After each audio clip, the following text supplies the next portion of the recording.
奥德利夫人的秘密。玛丽伊丽莎白·布雷登。第7章。被幽灵缠身。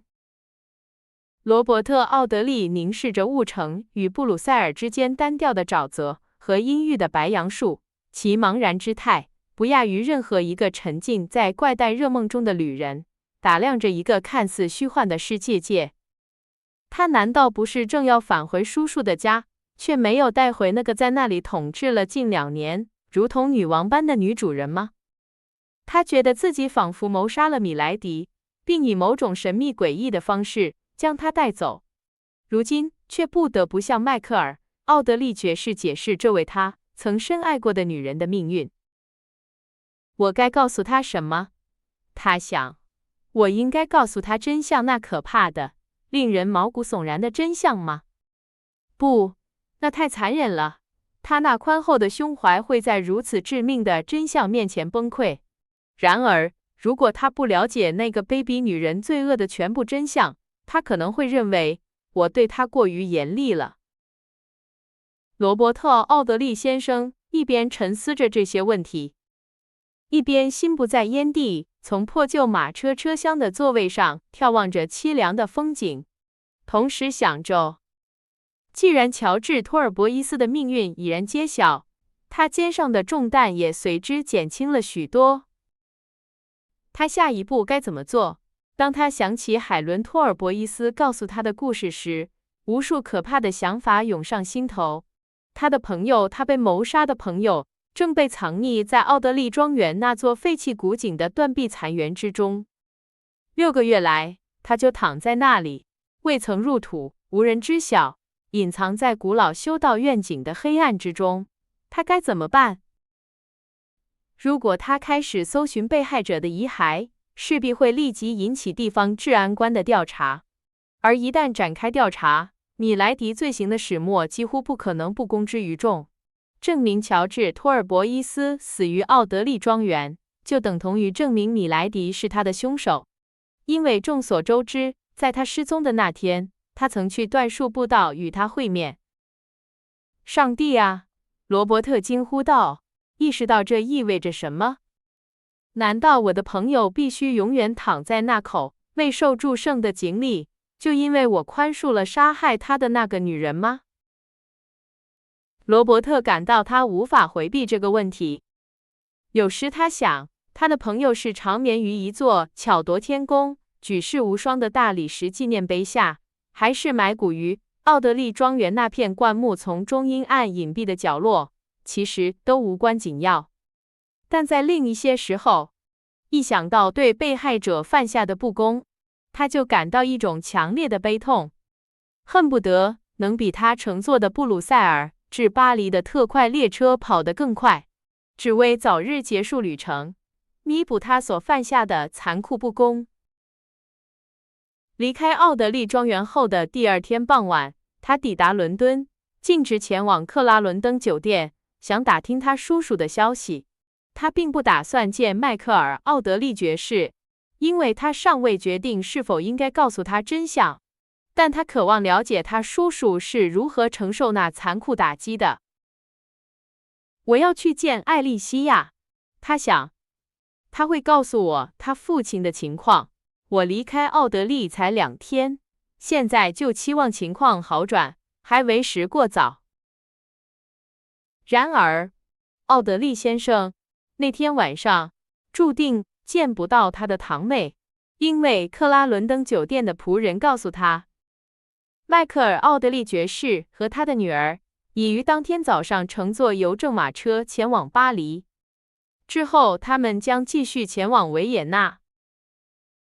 罗伯特听到这个消息很高兴，因为这样他就可以得到一次应得的休息，等到迈克尔·奥德利爵士回到英国时再告诉他真相。他希望那时他叔叔已经康复，身体健康。奥德利先生去了圣殿区。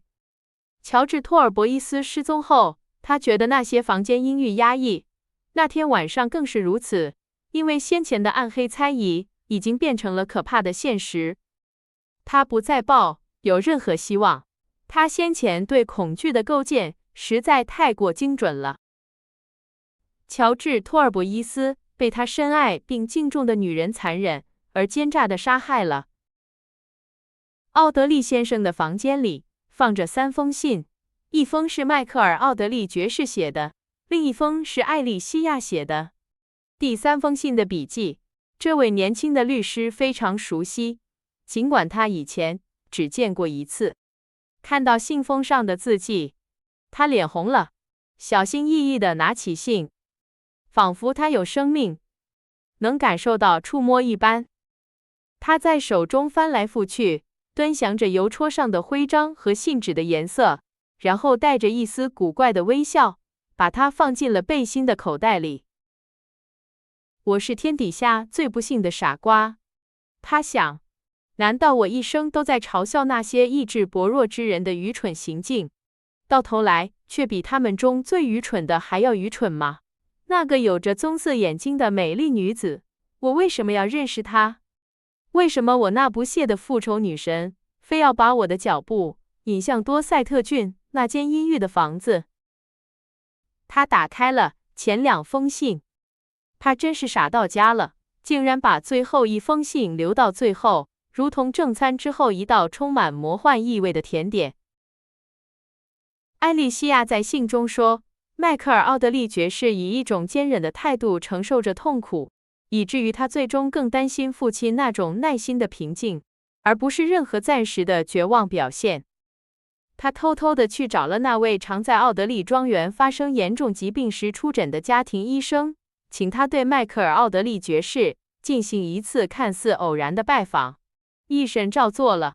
在与从男爵待了半小时后，他告诉艾莉西亚，迈克尔·奥德利爵士虽然平静地承受着痛苦，但并没有什么令人担忧的危险。然而，他必须尽一切努力鼓励他，甚至违背他的意愿强迫他，让他变得更积极一些。艾莉西亚已经采取了相应的措施，她恢复了以往那种娇惯的作风，并提醒父亲，他曾答应过去德国旅行。经过一番努力，他终于让他同意履行诺言，并恳求他尽快离开英国。总之，艾莉西亚在信中说，他不会带父亲回到奥德利庄园，直到他教会他忘记与那个地方相关的痛苦。从男爵的信很短，信封里装着6张迈克尔·奥德利爵士在伦敦的银行家开出的支票。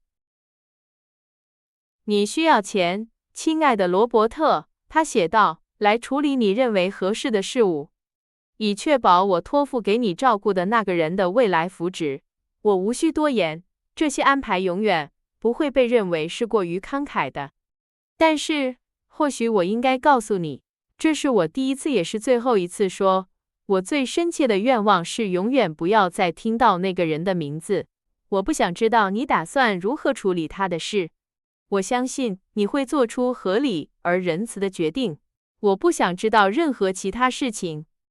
每当你需要钱的时候，我会把你要的数目给你，但你不要告诉我你用它们做什么。罗伯特·奥德利折起信时，长长地舒了一口气。他觉得自己已经完成了一项非常艰巨的任务。从现在开始，他可以自由地处理与被害人有关的事情了。乔治·托尔伯伊斯将在不知名的坟墓中安息。迈克尔·奥德利爵士永远不会知道，他深爱的女人心中烙下了谋杀的可怕印记。罗伯特只剩下打开第3封信了。那封信在他读其他信的时候一直放在背心口袋里。他撕开信封，像先前一样小心翼翼地拿着它。这封信和迈克尔·奥德利爵士的信一样简短，只有寥寥数行。亲爱的奥德利先生，此地教区长已2次探望马克思及您在城堡客栈火灾中救出的那个人。他目前在他母亲家中，靠近奥德利庄园，情况危急，据信已时日无多。他的妻子在照料他，他和他都深切希望您能在其弥留之际前去看望，恳请您尽快前往。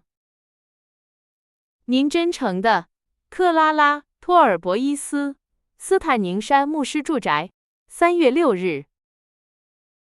罗伯特·奥德利前进地折好信，又把它放回背心那块据说覆盖着心脏的部位。放好信后，他坐在他最喜欢的扶手椅上，装满烟斗，点燃，然后一边抽烟，一边若有所思地看着炉火。他那双美丽的灰色眼睛里闪烁着微弱的光芒，透出一种梦幻般的状态。这种状态丝毫也不悲观或令人不快。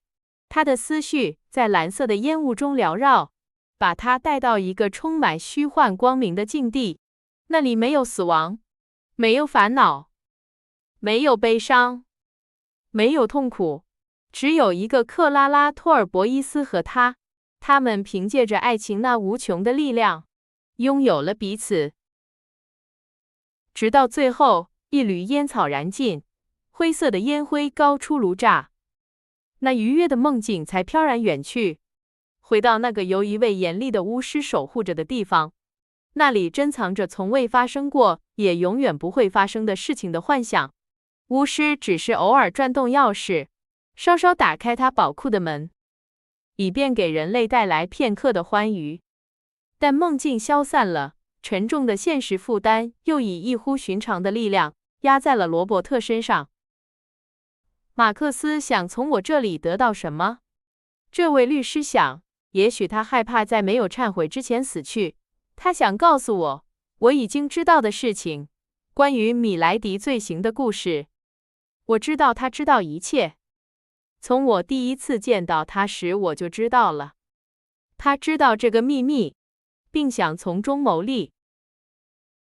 说来也怪，罗伯特·奥德利不愿再回埃塞克斯。既然他知道了他兄弟下落的秘密，他该如何与克拉拉·托尔博伊斯交谈呢？他需要编造多少谎言，或者他应该如何歪曲事实，才能让他不发现真相？他能仁慈到去告诉他一个如此可怕的故事，一个会毁掉他的青春，并瞬间抹去他秘密怀有的任何希望的故事吗？他从自身的经验中知道，即使在最不利的情况下，也可能不失去希望，也可能在不知不觉中抱有希望。他无法忍受这样的想法。当他知道真相时，他的心会像他自己一样破碎。最好让他一直徒劳地等待下去。他想，最好让他平静地生活，并试图发现他失踪兄弟的下落。这总比我告诉他真相，对他说，我们最坏的恐惧已经应验了，你深爱的兄弟在盛年之时惨遭杀害要好。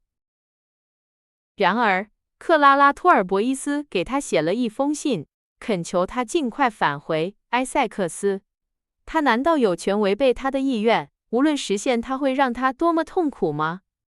此外，那个人也许快要死了。他请求他去看他。如果他拒绝去，那不是太残忍了吗？任由时间不必要地流逝。他看了看表，离9点还差5分钟。在从伦敦8点半出发的伊普斯威奇邮车之后，没有去奥德利的火车了。但是有一趟火车在11点从肖尔迪奇出发，在12点到1点之间停靠在布伦特伍德。罗伯特决定他将乘坐那趟火车，然后步行走完布伦特伍德到奥德利之间将近10公里的路程。离他必须离开圣殿区前往肖尔迪奇还有相当长一段时间，所以他仍然坐在火炉旁，思考着在他生命中过去1年半里发生的那些令人震惊的事件。这些事件介入了他懒散的性格倾向和他自己之间，给他设定了与他本性不符的目标。天哪！他一边抽着第2支烟斗一边想，我怎么可能曾经是那个整天无所事事，读着保尔德科克的书，抽着柔和的土耳其烟草，或者花半价进剧院，在包厢后排记者席里看新上演的滑稽剧，然后在埃文斯酒馆用寒鸦与乌鸦、肉排和淡色啤酒结束夜晚的人。我曾经是那些在木马上安然就坐的年轻人之一，而其他人则赤脚在泥泞中奔跑，不停地劳作，希望能干完活后也能骑上木马吗？上帝知道，从那时起，我已经了解了生活的复杂性。现在我必须坠入爱河，并用我可悲的叹息和呻吟，更响亮地唱出那悲怆的合唱。克拉拉托尔博伊斯，克拉拉托尔博伊斯，你那棕色眼睛的光芒背后，是否藏着一丝仁慈的微笑？如果我向你表白，我爱你就像我为你的兄弟的命运哭泣一样真诚。我生命中心的方向和力量，源于我对被谋杀之人的友谊，在接近你时倍增，并使我变得连自己都感到惊讶。你会对我说什么？他会对我说什么？啊，上帝知道。如果他喜欢我头发的颜色，或我声音的音调，也许他会听我的。但是他会继续听我的，是因为我全心全意的爱他，还是因为我会对他真诚和忠诚？不。也许这些事情会感动他，他会可怜我，但仅此而已。如果一个长着雀斑、睫毛发白的姑娘崇拜我，我唯一会想到的是她很烦人。但如果克拉拉托尔博伊斯想践踏我平庸的身体，我会认为她帮了我一个大忙。我希望可怜的艾莉西亚在她的旅行中能遇到某个金发的萨克逊人。我希望。思绪渐渐飘远，最终消散了。当他朋友未曾入土的尸体的记忆如可怕的幽灵般纠缠着他时，他怎能期望或思考任何事情？他想起了一个故事，一个病态而可怕，却又令人着迷的故事，曾在一个冬日午后的聚会上，让他血液凝固，惊喜交加一个关于一个或许患有单狂症的人的故事。他不断地被一个未曾入土的亲戚的影像所困扰。那个亲戚在他藏身的未受祝圣之地无法安息。如果这样的可怕故事真的发生了呢？如果从此以后，乔治·托尔博伊斯的幽灵一直缠绕着他呢？他用双手把头发从脸上拨开，有些紧张地打量着这个小巧舒适的房间。角落里有些阴影，他一点也不喜欢。通往他小更衣室的门是开着的，他起身把它锁上了。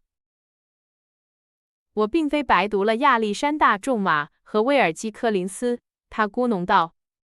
我知道他们所有的伎俩，偷偷地从别人身后的门进来，把他们苍白的脸贴在窗玻璃上，在昏暗中睁大眼睛。奇怪的是，那些在生活中从未做过任何坏事的好朋友，在变成幽灵后，却能够做出坏事。我会把煤气灯整夜开着，并告诉马洛尼夫人的大儿子睡在门厅的信箱下面。这个年轻人会用一张薄纸和一个小牙刷演奏流行的曲调，所以他的陪伴会令人愉快。奥德利先生在房间里疲惫地踱来踱去，希望时间过得快一点。在10点之前离开盛典区是不值得的。即使在那时离开，他也确信能在火车出发前半小时到达车站。他已经不想抽烟了。麻醉剂的镇静作用可能很愉快，但是如果一个人在独自抽了半打烟斗后，没有感到需要某个朋友来回以友善的目光，那么他一定有些反社会倾向。不要因为罗伯特·奥德利经常独自待在他安静的房间里，就认为他没有朋友。他为自己设定的庄严目标已经变得如此强大，以至于使他疏远了从前的朋友。因此，他经常独自一人。他已经不再拜访他的朋友了。他怎么能和他们一起参加派对或丰盛的晚宴？席间摆满了无与伦比的美酒佳肴，如香贝坦、波马和香槟。当他仍然被恐惧和怀疑所带来的可怕负担压迫着，日夜不宁时，他怎么能和他们坐在一起，听着关于政治和歌剧、文学和赛马、戏剧和赛马、戏剧和科学、丑闻和神学的轻松谈话？他做不到。他避开这些人，就好像他实际上是一个与卑鄙小人打交道的私家侦探，并且觉得自己无法与诚实的人交往。他一直远离常去的聚会场所，把自己锁在孤寂的房间里，被他唯一真正朋友的回忆所困扰，直到过度的孤独使他，尽管他自诩坚强和睿智，陷入了深深的神经衰弱状态，就像任何最坚强和最睿智的人都会遇到的那样。最后，圣殿教堂的钟声，以及圣邓斯坦教堂、圣克莱门教堂和许多其他教堂的钟声，他们的钟楼高耸于河畔房屋之上，敲响了10点。奥德利先生早在半小时前就已戴上帽子，穿好外套。此刻他走出小门厅，随手关上了门。他暗自提醒自己，必须通知帕特里克·马洛尼夫人，如此称呼他的长子。这个年轻人应该在次日晚上履行他被委托的任务。如果倒霉的乔治·托尔博伊斯的幽灵想进入阴暗的房间，来到房屋主人睡觉的房间，他首先必须越过帕特里克的房间，他首先必须越过帕特里克的尸体。不要嘲笑可怜的罗伯特，因为在听到他朋友死亡的可怕故事后，他变得疑神疑鬼了。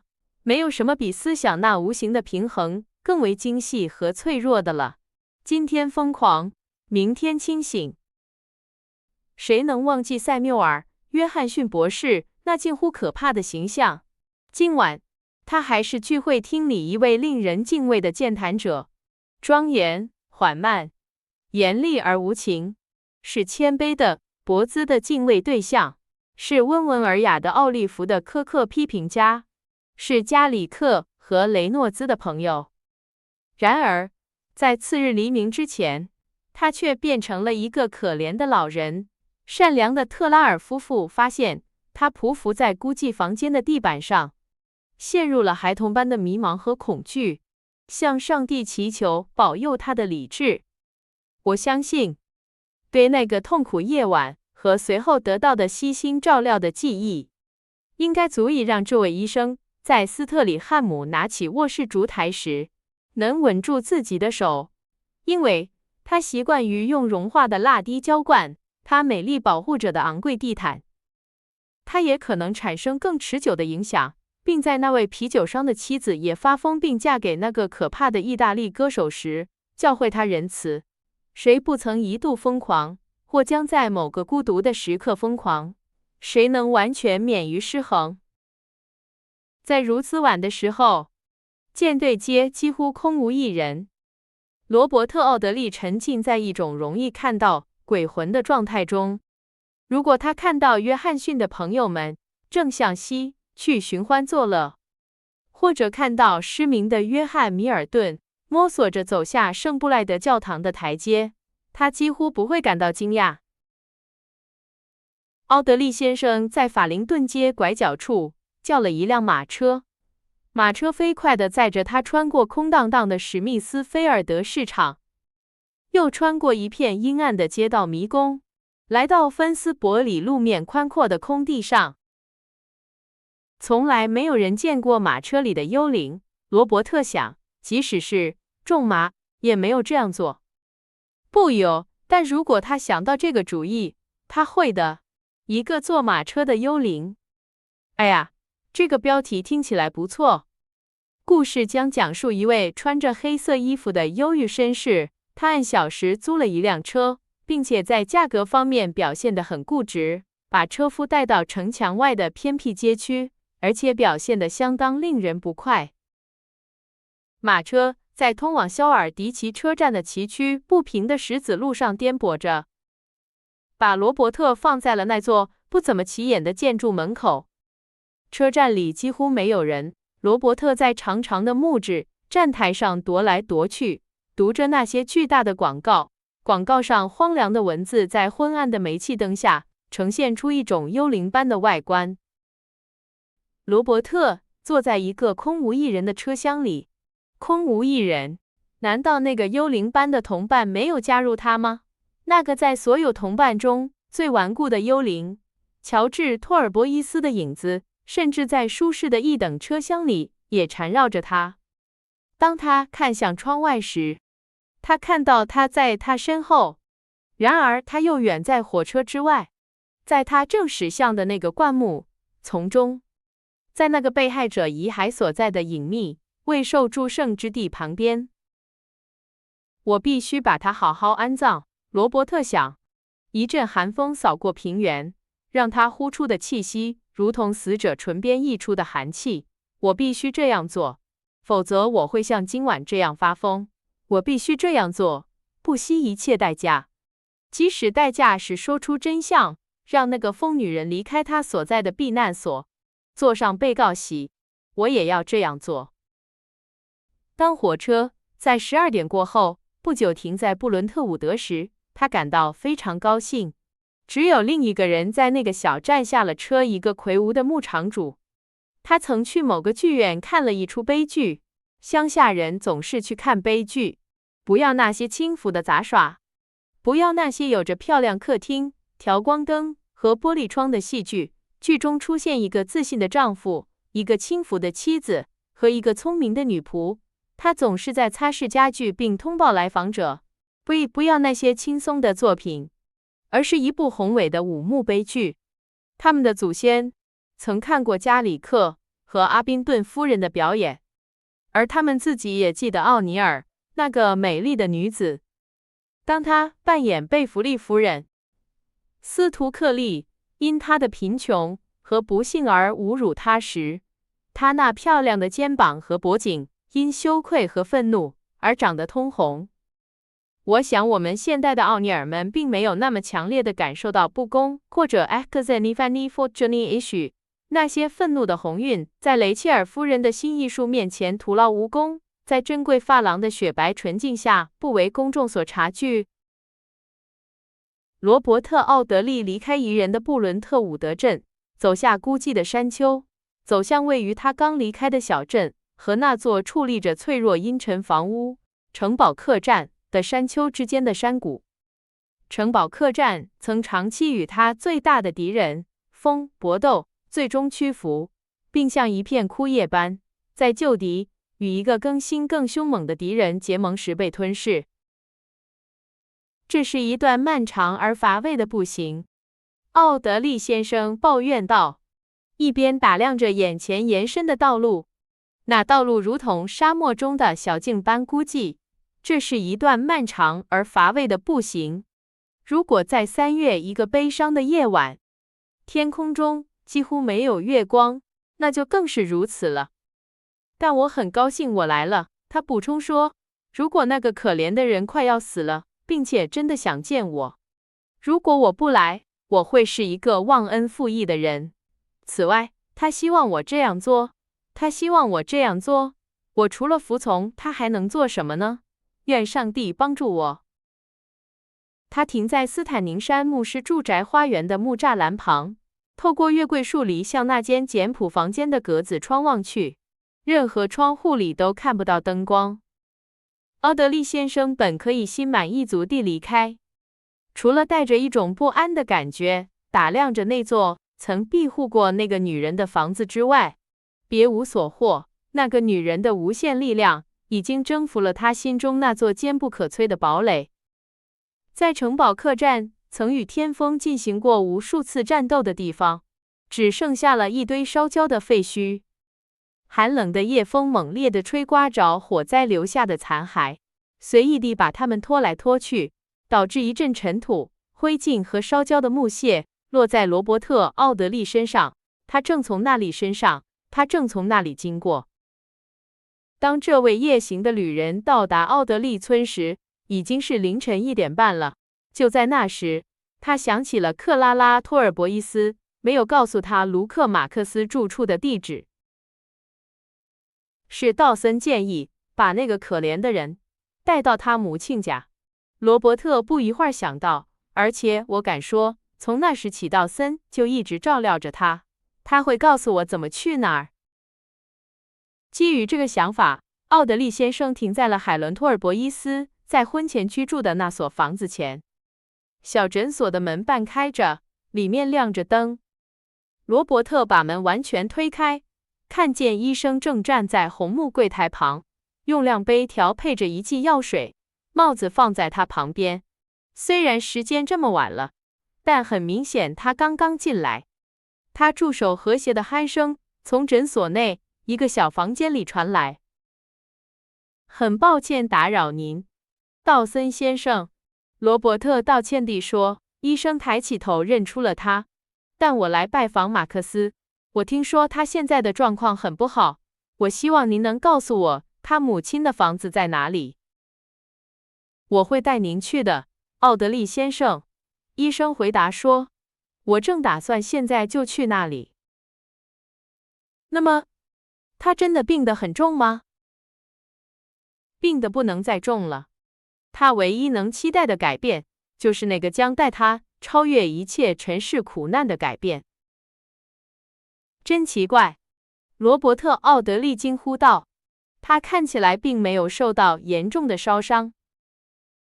的确如此，如果他受到了严重的烧伤，我就不会建议他离开斯坦宁山了。这更多的是他所经历的打击。他的健康状况因持续酗酒而变得虚弱。那个可怕的夜晚，他彻底崩溃了。在过去的几天里，他一直处于发烧状态，但今晚他平静多了，所以我担心他会在明天晚上之前去世。我听说他想见我，奥德利先生说。是的，医生漫不经心地回答，这无疑是病人胡言乱语。你把他从燃烧的房子里救了出来，并尽一切努力挽救他的生命。我想，考虑到他有多么粗鲁和普通，他对此想得很多。他们走出了诊所，道森先生在此之前确保锁好了门。也许盒子里有钱，因为很明显，这个村庄的药剂师知道，即使是最勇敢的盗贼，也不会冒着生命危险去偷蓝色药丸、苦西瓜干或盐和代赭石。医生走在寂静的街道上，很快转入一条小巷。在小巷的尽头，罗伯特·奥德利看到了一线微弱的光亮。那光亮表明有人在照料垂死之人。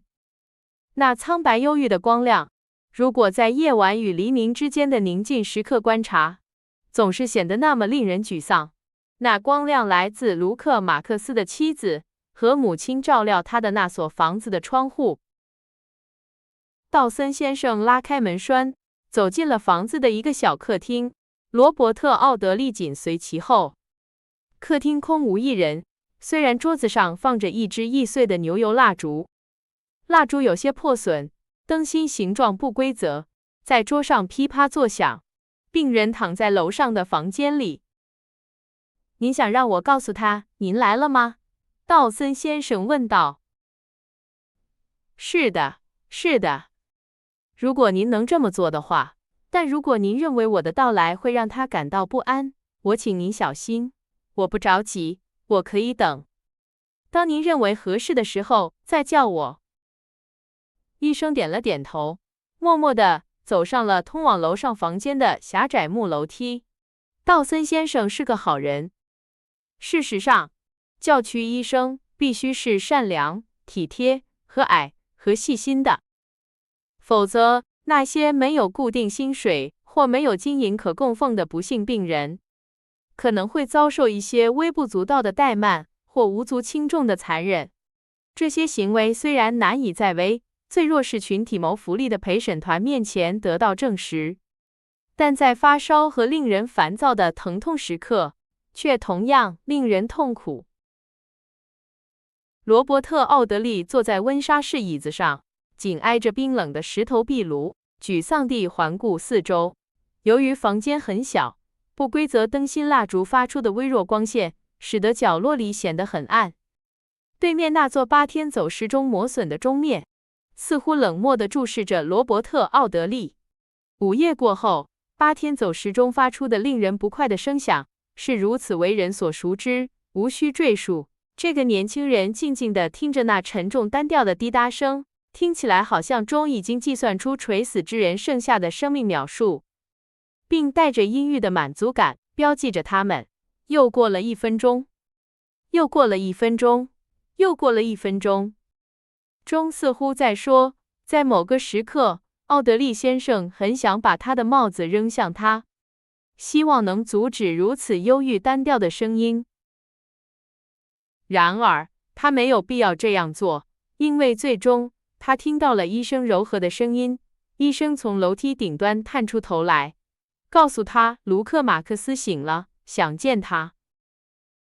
罗伯特急忙听从了他的话，他极其小心地走上楼梯，并在低下头穿过那间简陋乡舍低矮的房门之前摘下了帽子。他在垂死之人的面前摘下了帽子，因为他知道还有另一个更令人不快的存在在房间里徘徊，渴望得到行动的许可。菲比·马克思坐在床角，眼睛凝视着她丈夫的脸。她的表情并非充满爱意，而是带着一种强烈的担忧，这表明她更害怕死亡的降临，而不是失去她的丈夫。这位老妇人站在壁炉旁，晾晒着床单，准备着病人不大可能喝下的肉汤。垂死之人躺着，头枕在几只枕头上，粗糙的脸庞苍白的可怕，两只大手在被子上不安地挥舞着。菲比一直在给他读书，因为在床头柜上，药瓶和洗剂之间放着一本打开的圣经。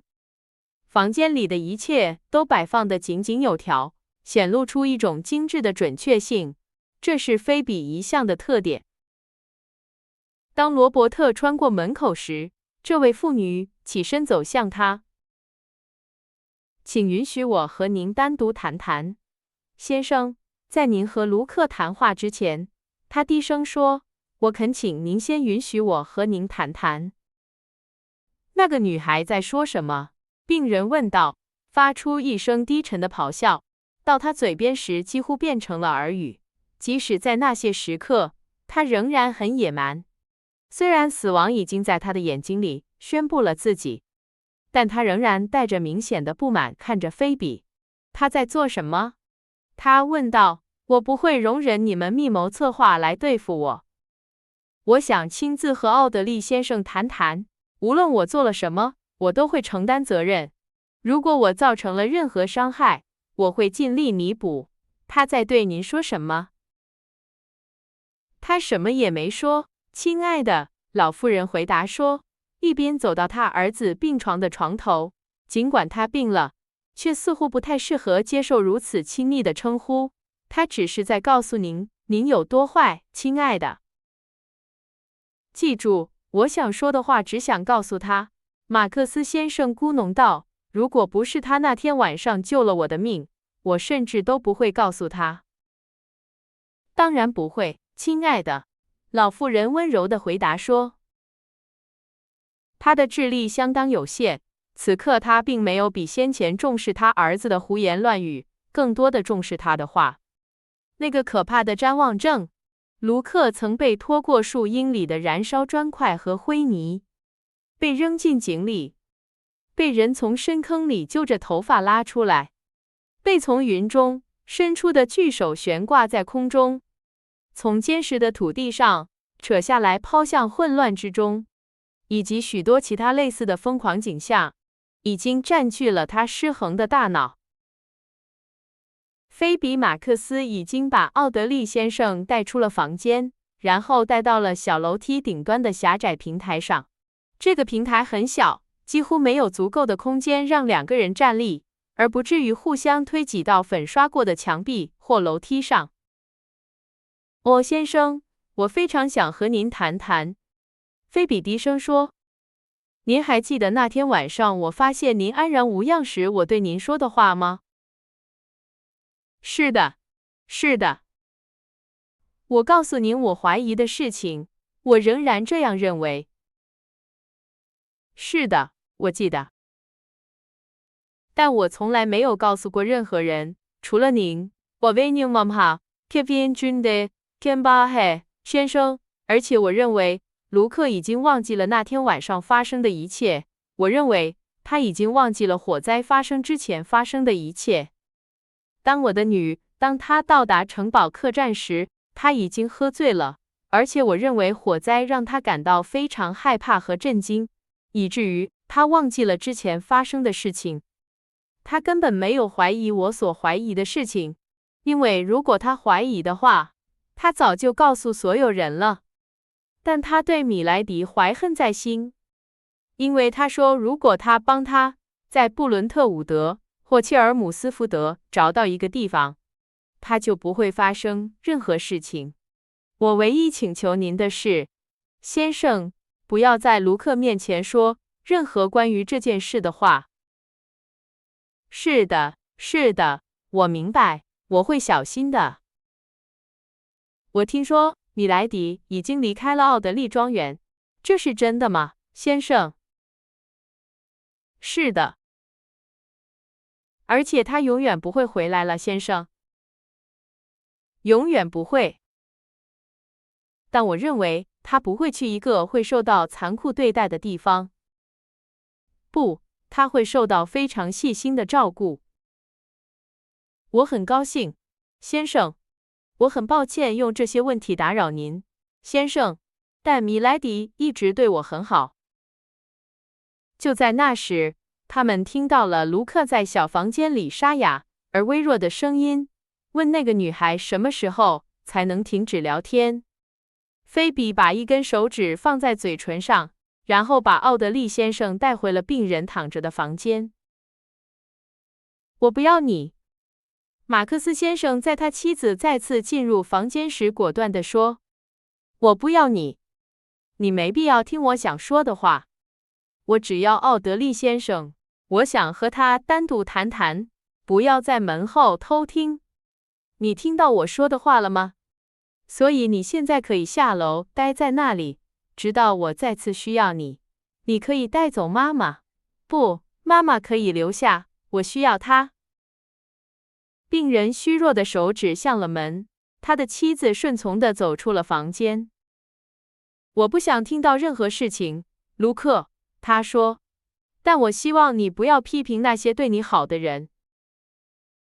我会说我想说的话，马克思先生凶狠地回答，我不打算听从你的命令。据我所知，你既不是牧师，也不是律师。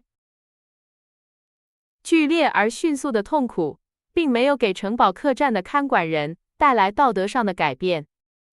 也许一道微弱的光芒，一道在他一生中都远离他的光芒，此刻正艰难地试图穿透那些使他灵魂黯然失色的浓密而难以逾越的无知黑点。也许一种夹杂着愤怒和怨恨的忏悔，迫使他做出特别的努力，以弥补一种自私、酗酒和邪恶的生活。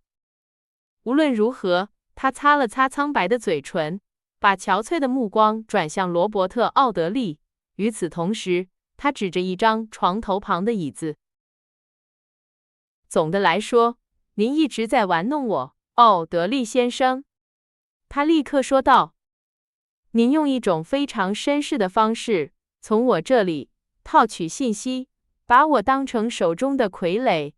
您分析我，剖析我，直到您认为自己和我一样了解情况。我并没有特别想感谢您，至少在城堡客栈发生火灾之前没有。但我非常感谢您所做的事情。总的来说，我不是很感谢别人，也许是因为他们给我的东西几乎总是我不想要的。他们给了我肥皂、小册子、法兰绒和煤炭。但是，先生，他们抱怨得如此厉害，以至于我很想把他们给我的东西都还给他们。但是当一位绅士冒着生命危险去救像我这样的醉汉时，醉汉会比以往任何时候都更感谢这位绅士，并且希望在临死前说，因为他从医生的脸上看出他活不了多久了。谢谢您，先生，我非常感谢您。卢克·马克思伸出左手，右手在火灾中烧伤了，缠着绷带，费力地去够罗伯特·奥德利先生的手。这位年轻的律师握住那只巨大却已消瘦的手，亲切地捏了捏。你不必谢我，卢克·马克思，他说，我很高兴能帮上你的忙。马克思先生没有立刻回答，他侧身躺着，若有所思地注视着罗伯特·奥德利。您非常敬重那位在奥德利庄园失踪的绅士，不是吗，先生？他终于问道。罗伯特听到提及他死去的朋友时，不禁打了个寒战。我听说您非常敬重托尔博伊斯先生，他重复道。是的，是的，罗伯特显得很不耐烦地回答，他是我最好的朋友。我听奥德利庄园的仆人们说起过，当您找不到他时，您的反应是怎样的？我听太阳客栈的老板说，当您第一次发现他不见了时，您有多么沮丧。如果那两位绅士是兄弟，老板说，我们这位绅士指的是您，先生，在发现另一位不见了时，也不会比这更沮丧了。引号。事后，那当靠了所端基特勒萨堂到外马户，比那当可可以难靠公包堂靠帮跟的少勒萨基夫党靠瓦事后，少么每天那你收所的早呀。罗伯特说，我请求您不要再谈论这件事了。您不知道这让我多痛苦。难道他朋友未曾入土的幽灵会永远纠缠着他吗？他来安慰垂死之人，即使在这里，那不屑的阴影也困扰着他。即使在这里，他也必须记住那个使他生命蒙上阴影的秘密罪行。听着，马克思，他严肃地说，相信我，我感谢你的感激之情，并且非常高兴能帮上你的忙。但在你说任何其他话之前，请允许我请求你一件事。如果你希望我到这里来，是为了告诉我任何与我失踪朋友的命运有关的事情，我恳求你不要告诉我任何关于那个可怕故事的事情。你无法告诉我任何我不知道的事情。你所知道的关于那个曾经在你掌控之下的女人的事情，我已经从她自己的口中得知了。我恳求你不要再谈论这件事了。我再说一遍，你无法告诉我任何我不知道的事情。卢克·马克思若有所思地看着来访者严肃的脸庞，嘴角掠过一丝似乎是微笑的表情。我不能告诉你任何你不知道的事情吗？他问道。任何事都不能。那么我尝试也没用了。病人若有所思地说。是他告诉你的吗？他停顿了一下问道。我请求你，马克思，不要再谈论这件事了。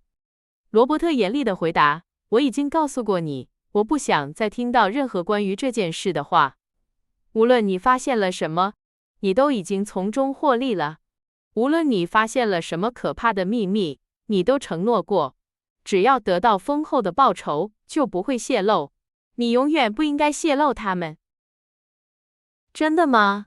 卢克·马克思低声说，我真的应该沉默到最后吗？我坚信如此。你收了钱保守秘密，最起码的诚实就是信守诺言。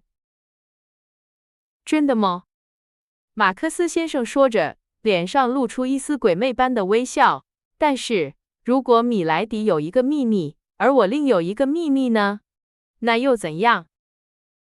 你是什么意思？假设我从一开始就泄露了一些事情，也许我会这样做，如果他们对我好一点，如果他们给我的东西能更人道一些，而不是像扔给狗一样扔给我，免得我咬人。